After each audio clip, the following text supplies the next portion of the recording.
Hello and welcome to Lois and Morgana Davidson Art.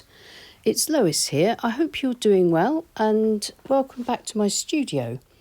Today I'll be showing you how I painted this stand of trees or copse on top of a hill. It's an autumn scene and the sky is quite blustery but still blue with lovely white clouds blowing up behind the hillside with the sunlight hitting the top of the hill and the lower parts of the hill in shadow. I was inspired by this photograph here that I found on Pixabay, and I shall leave a link to this in the description below. It reminds me of the rolling hills of the South Downs, very close to where I live, although I think this photograph is probably most likely from Austria, but it's still very similar to the stands of trees and copses and hanging woods that we have that look so striking on the South Downs. The first thing I'm going to do is draw it out roughly in pencil and then go over my pencil with waterproof fine liners. I use Faber Castell Pitt pens for this because they're waterproof and they come in a variety of nibs, so you can get all sorts of different weights of line, and it makes it much easier for getting in your line work with a little bit of variety with some nice darks which you can see going in here for the main tree trunks. This is going to be a line and wash painting, so the waterproof ink will give me the structure, and then once the line work is finished, I can simply go in with the paint, add the mid-tones, a few darker tones, and leave the light tones to the white of the paper. You can see here that I've kept my drawing very simple, but I've put in my darkest tones with the fine liners. This will really help with the painting as that structure is already there. But hopefully you can also see that I have moved the trees over to the left because I feel that that gives us a much more balanced composition rather than the stand of trees being right in the middle as they were in the photograph.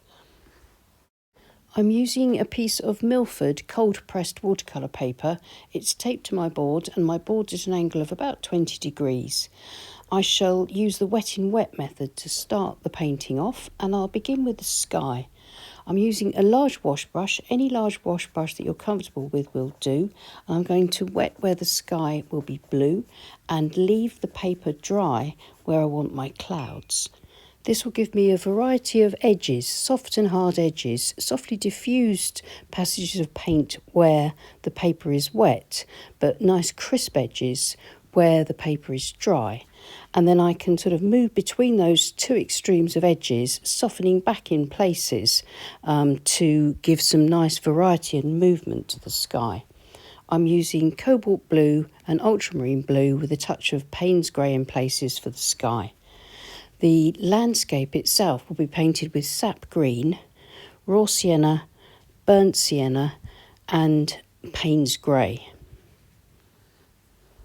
I'll continue working across the landscape, wet in wet, until I'm happy with the way this layer looks.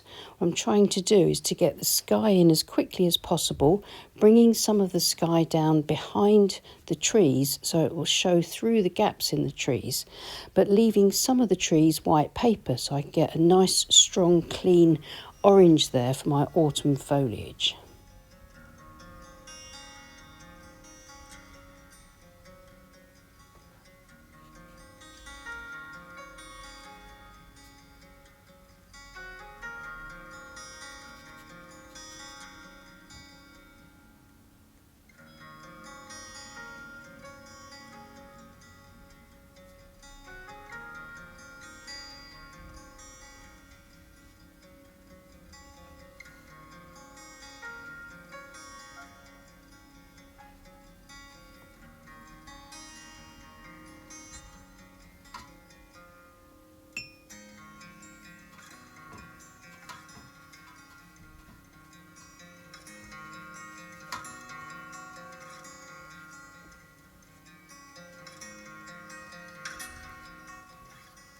The hill is painted with sap green mixed with a little bit of raw and burnt sienna just to make it a bit more earthy.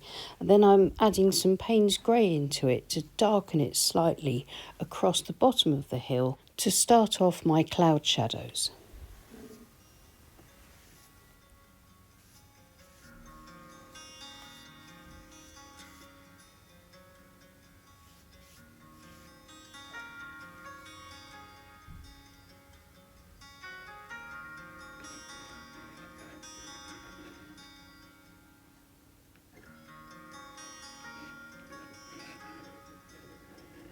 The downland hill that I'm trying to paint is chalk downland, so I'm going to scrape through the rich paint to reveal some of the white paper below. This should give me the indication of some little sheep paths crossing up the hill, maybe with the indication of a little bit of the chalk sort of showing through the grass here and there. But I shall sort of put a bit more of the darker colour around that so that those marks aren't too overt.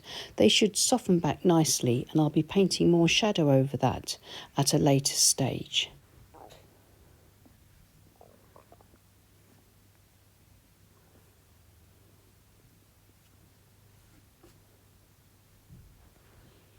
Just before the painting completely dries, I'm going to use a size 14 round brush and drop in a little bit of this brighter colour into the foliage or the canopies of the trees.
And just before this dries, I'm using the tip of my palette knife to scrape through a few lighter branches, not many, but just a few little highlights through the copse, and that should add to the variety of the end painting. Now I need to leave it all to dry completely, as that's the end of the wet on wet stage. I'll come back and finish it once it's dry. Here's the dry painting. It's lightened up a little as it's dried, although the colours are definitely stronger in real life because my studio lights aren't great, to be honest. I'm now going to use the wet on dry technique to add some detail and some darker tonal values. These will add shadows to the canopies and just bring out a little bit more detail for the finished painting. I'm using a small calligraphy brush, but any small round brush with a good point will do for this, and just dance the brush around the darker areas, creating these sort of calligraphic brush strokes that give us this sort of foliage texture.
I hope you can see that by using this sort of darker desaturated green that's got a bit more Payne's grey in it and a touch of cobalt blue, that I'm darkening up and adding dimension to the shadowed areas here. And we're seeing the copse as sort of a density or thickness of trees.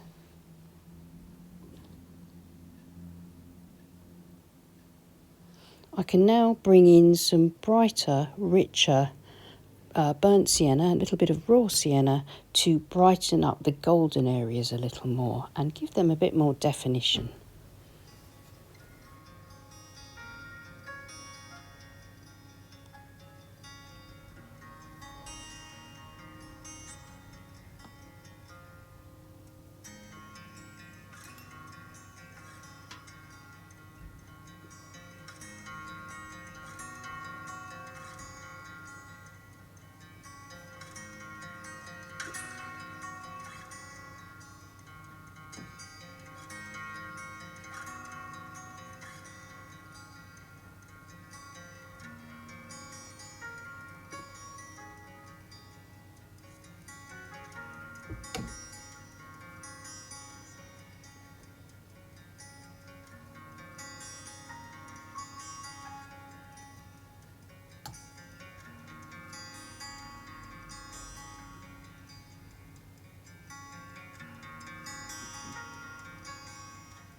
The last thing to do is to darken up the cloud shadows across the base of the hill with my green mixture, sap green, Payne's grey, a bit of cobalt blue and a bit of raw and burnt sienna in it. But it's a nice dark colour with plenty of Payne's grey, and I'm using my 1.5 inch flat mottler wash brush to glaze over the hill nice and quickly and keeping it nice and rich, and just making sure I go over some of the paths and things like that to get these cloud shadows in, leaving a few sort of gaps here and there to give the impression of the ragged shape of the clouds crossing the hillside. This in turn makes the sunlit top of the hill stand out even more, and as well as enhancing the shadows underneath the foliage of the copse. And that's the painting finished, so I'm now going to leave it to dry completely.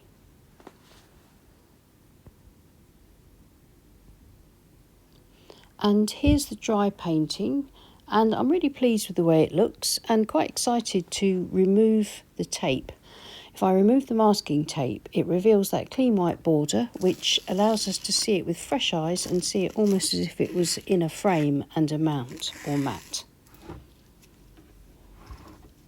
When I peel away the masking tape, I'm being careful to sort of pull it away from the painting so that if it was to tear, it wouldn't tear the painting.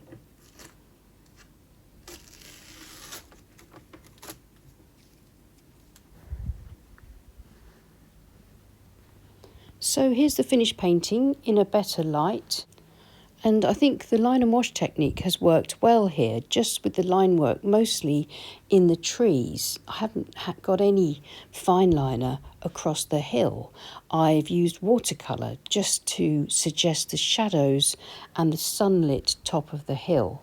But there's quite a lot of texture and tone was given to the painting straight away from the line work. And that's what makes the line and wash technique such a great one for beginners, because you can get your drawing right first and then ink it over with waterproof fine liners, and the structure of your painting is there ready for you.